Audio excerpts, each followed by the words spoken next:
جنگ صفین کے موقع پر سیدنا علی المرتضیٰ کرم اللہ تعالی وجہہ الکریم کی ذرہ گم ہو گئی۔ جنگ صفین وہ جنگ ہے جو سیدنا علی المرتضیٰ رضی اللہ تعالی عنہ اور سیدنا امیر معاویہ رضی اللہ تعالی عنہ کے مابین ہوئی تھی۔ جب جنگ ختم ہوئی تو آپ کوفہ تشریف لے گئے۔ کوفہ میں آپ نے ایک یہودی کے پاس دیکھا کہ آپ کی ذرہ اس کے پاس موجود ہے۔ آپ نے اسے کہا کہ یہ ذرہ تو میری ہے، گم ہو گئی تھی۔ تو اس نے کہا یہ ذرہ میری ہے کیونکہ میرے قبضے میں ہے۔ سیدنا علی المرتضیٰ شیر خدا رضی اللہ تعالی عنہ نے فرمایا کہ اب یہ فیصلہ قاضی کرے گا، اب ہم جسٹس کے پاس، جج کے پاس جاتے ہیں۔ لہٰذا حضرت علی رضی اللہ تعالی عنہ مدعی بنے اور قاضی شریح کی بارگاہ میں یہ مقدمہ پیش کیا گیا۔ جب دونوں آئے تو قاضی شریح نے جناب علی المرتضیٰ کی بارگاہ میں عرض کی کہ تم اپنا موقف بیان کرو۔ آپ نے فرمایا میرا موقف یہ ہے اور میرا دعویٰ یہ ہے کہ اس کے پاس جو ذرہ ہے وہ میری ہے۔ قاضی شریح رضی اللہ تعالی عنہ نے اس یہودی سے پوچھا کہ مولا علی یہ دعویٰ کرتے ہیں، تو کیا کہتا ہے؟ اس نے کہا کہ یہ ذرہ میری ہے کیونکہ میرے قبضے میں ہے۔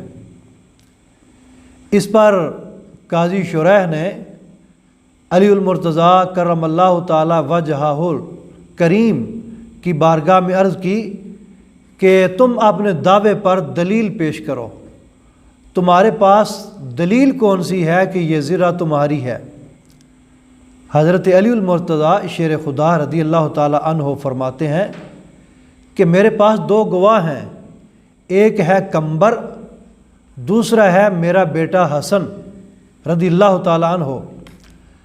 یہ سن کر قاضی شریح نے کہا کہ شرعی لحاظ سے بیٹا اپنے باپ کے حق میں گواہی نہیں دے سکتا، اس کا گواہی دینا شرعاً جائز ہی نہیں، اور حسن تمہارا بیٹا ہے، اس لیے گواہی کا نصاب مکمل نہیں۔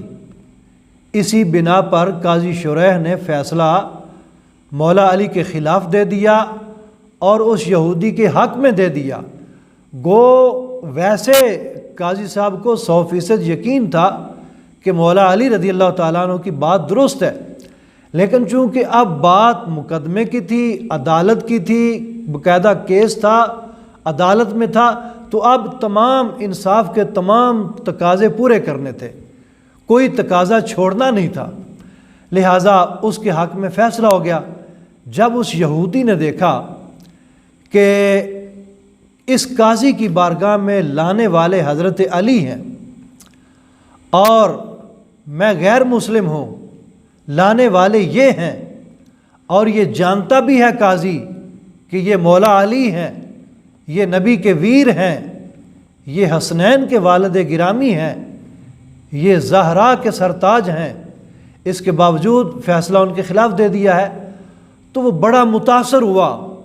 اس نے سوچا کہ جس مذہب پر علی ہیں وہ مذہب یقیناً برحق ہے، جس مذہب کا قاضی انصاف کے تمام تقاضے پورے کرتا ہے، وہ یہ نہیں دیکھتا کہ عربی کون ہے، عجمی کون ہے، عربی اور عجمی کو دیکھ کر فیصلے نہیں کرتے، عالم اور ان پڑھ کو دیکھ کر فیصلے نہیں کرتے، مومن اور کافر کو دیکھ کر فیصلے نہیں کرتے، بلکہ انصاف کے مطابق فیصلے کرتے ہیں۔